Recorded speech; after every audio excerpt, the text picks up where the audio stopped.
Hello children, today I am taking chapter number 12 सुभाषितानी। इसमें कुल 7 श्लोक हैं जो वन बाय वन करके मैं एक्सप्लेन करूंगी और इन्हें आप अपनी कॉपी में लिखते जाना। तो इसका पहला श्लोक है काव्य शास्त्र विनोदेन कालो गच्छति धीमताम व्यसनेन च मूर्खाणाम निद्रया कलहिन वा। पहले श्लोक का अर्थ है धीमताम का मतलब होता है विद्वान।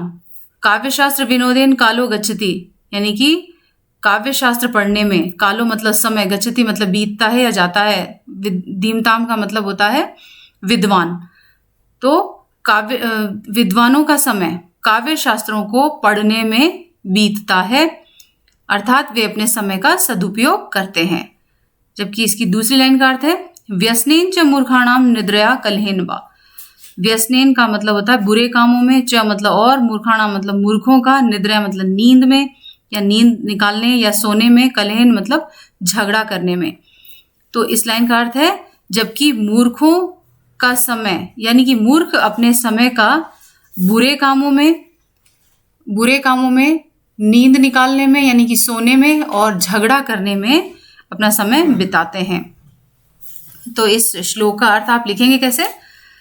विद्वानों का समय काव्य शास्त्रों को पढ़ने में अर्थात समय का सदुपयोग करने में बीतता है, जबकि मूर्ख अपने समय को बुरे कामों में, सोने में व झगड़ा करने में बिताते हैं। अतः हमें विद्वानों के समान अपने समय का सदुपयोग करना चाहिए। अब इसका सेकंड श्लोक है ताराणाम भूषणम चंद्रः नारीणाम भूषणम पतिः पृथ्व्याः भूषणम राजा विद्या सर्वस्य भूषणम। अर्थात तारों का आभूषण, ताराणाम मतलब तारों का, भूषणम मतलब आभूषण या गहना, चंद्र मतलब चंद्रमा, तो तारों का आभूषण चंद्रमा होता है। नारीणाम भूषणम पतिः और नारी यानी कि स्त्री का जो आभूषण होता है वो पति होता है। पृथ्व्याम भूषणम राजा और पृथ्वी का आभूषण जो है वो राजा होता है।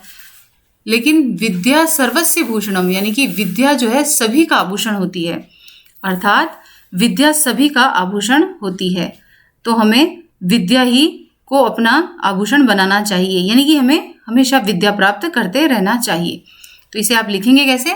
तारों का आभूषण चंद्रमा होता है, नारी यानी कि स्त्री का आभूषण उसका पति होता है, पृथ्वी का आभूषण राजा होता है और विद्या सभी का आभूषण होती है।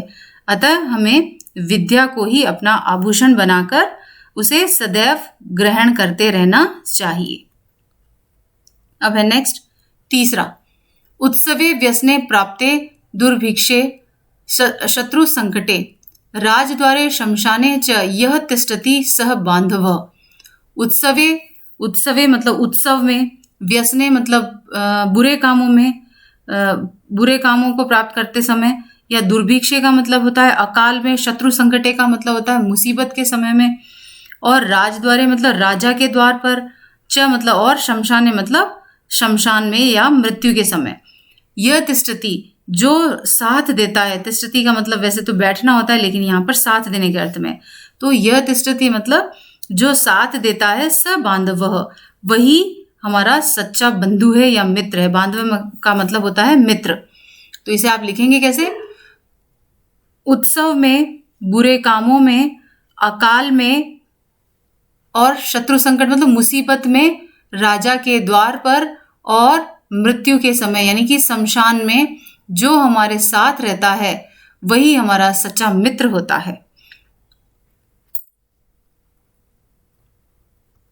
अब इसका अगला चौथा श्लोक, अयम निज परोवेति गणना लघुचेतसाम उदार चरितानाम तु वसुधैव कुटुंबकम। अयम निज परोवेति, अयम यह, निज मतलब मेरा अपना, परोवेति मतलब पराया, यह मेरा है ये पराया है। इस तरह की गणना या इस तरह की गिनती लघु चेतसाम का अर्थ होता है छोटे हृदय वाले या छोटे दिल वाले लोग करते हैं। तो यानी कि यह मेरा है ये तुम्हारा, यह मेरा है ये तुम्हारा है या यह पराया है, इस तरह की गणना या इस तरह की गिनती छोटे हृदय वाले लोग करते हैं। उदार चरिता नाम तू वसुधैव कुटुंबकम, उदार चरित वाले यानी कि बड़े हृदय वाले, तो तू मतलब तो वसुधैव मतलब वसुधा को यानी कि पूरी धरती को ही, कुटुंबकम मतलब एक परिवार के समान मानते हैं। तो इसे आप कैसे लिखेंगे? यह मेरा है, यह अपना है, यह पराया है, यह अपना है, यह पराया है।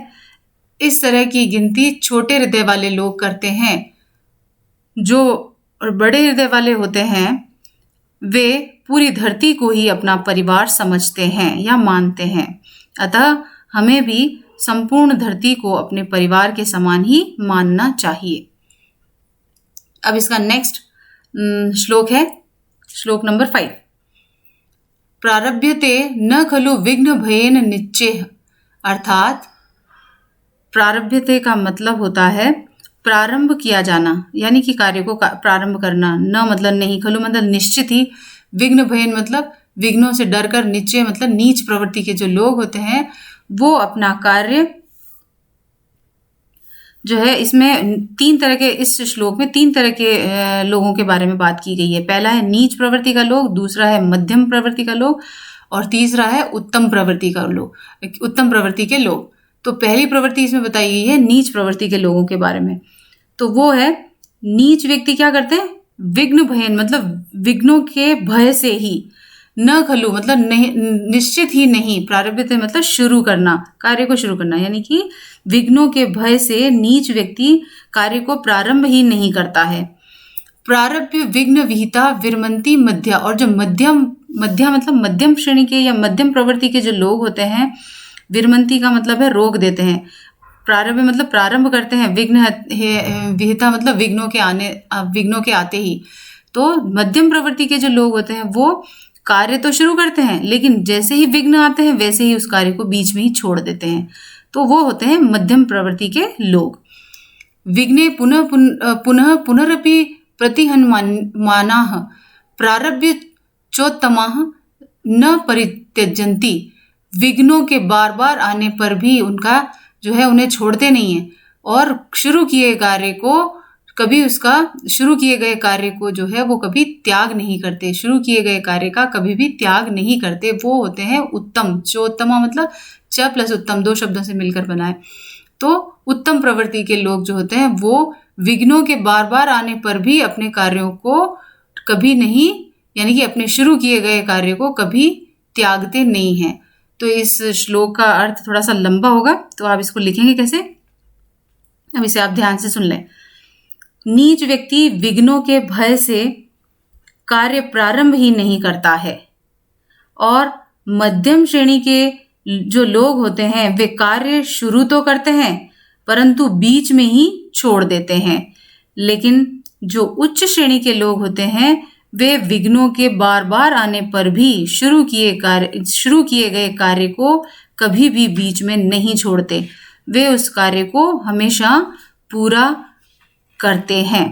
अतः हमें भी उच्च श्रेणी के लोगों के समान ही या उत्तम श्रेणी के लोगों के समान ही कार्य को पूरा करना चाहिए, उसे बीच में कभी भी नहीं छोड़ना चाहिए। तो इस तरीके से आप इसका हिंदी अनुवाद लिख लेंगे।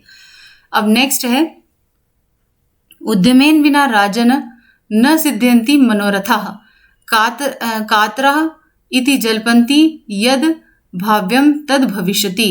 उद्यमेन बिना राजन, अब यहाँ पर श्लोक में राजा को संबोधित करते हुए, या राजन यानी किसी व्यक्ति को भी संबोधित आप कर सकते हैं। तो श्लोक में क्या कहा गया है कि हे राजन, उद्यमेन बिना राजन न सिद्ध्यन्ति मनोरथा। सिद्ध्यन्ति मतलब सिद्ध करना या सफलता प्राप्त करना, मनोरथा मतलब इच्छा। तो उद्यम मतलब मेहनत के बिना, बिना मतलब बिना। तो उद्यम के बिना हे राजन किसी भी कार्य में सफलता प्राप्त नहीं की जा सकती या अपने मनोरथ सिद्ध नहीं किए जा सकते बिना मेहनत के। कातरा इति जलपंती, कातरा का मतलब होता है कायर लोग, जलपंती मतलब कहते हैं, क्या कहते हैं? यद भाव्यम का यद मतलब जैसा, भाव्यम मतलब भाग्य में, तद भविष्यति, तद मतलब वैसा, भविष्यति मतलब होगा। जो कायर लोग होते हैं वो यही कहते हैं कि जैसा भाग्य में होगा वही जो है भविष्य में हो जाएगा। तो इसका हिंदी अनुवाद कैसे लिखेंगे आप? बिना मेहनत के हे राजन किसी भी कार्य को सिद्ध नहीं किया जा सकता या किसी भी कार्य में सफलता प्राप्त नहीं की जा सकती, या हम अपनी इच्छाओं को पूरा नहीं कर सकते। जो कायर होते हैं वे हमेशा कहते हैं कि जो भाग्य में होगा वही हमें भविष्य में मिल जाएगा। तो इस तरीके से हमें इसका हिंदी अनुवाद लिखना है। अब इसका अंतिम श्लोक है, चंदनम शीतलम लोके चंदनात् अपि चंद्रमा चंद्र चंदनयो मध्ये शीतला साधु संगति। अर्थात चंदनम शीतलम लोके, लोके मतलब लोक में, संसार में, शीतल मतलब ठंडक देने वाला है, शीतल ठंडा चंदन को माना गया है। श्लोक के अनुसार इस लोक में चंदन को शीतल या ठंडक देने वाला माना गया है। चंदनात् अपि चंद्रमा, और चंदन से भी ज्यादा, अपि मतलब भी, और चंदन से भी ज्यादा चंद्रमा को शीतल माना गया है। चंद्र चंदनयोः मध्य, चंद्रमा और चंदन के बीच, मध्य मतलब बीच में, शीतला मतलब ठंडक देने वाला, साधु संगति यानी कि साधु की संगति जो है, इन दोनों के बीच में साधु की संगति को ही सबसे ज्यादा शीतल माना गया है।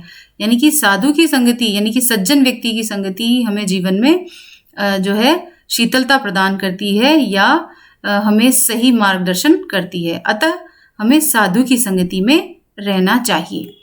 तो बच्चों, इस तरह से इस सुभाषितानी चैप्टर के सारे श्लोकों का अर्थ मैंने बता दिया है, और अब आप इसे अपनी कॉपी में लिख लेना और इन्हें याद कर लेना, श्लोक लेखन के लिए भी और श्लोक अनुवाद के लिए भी। तो अगले वीडियो में मैं इसी चैप्टर के क्वेश्चन आंसर्स दूंगी। तब तक के लिए children, thank you and God bless you.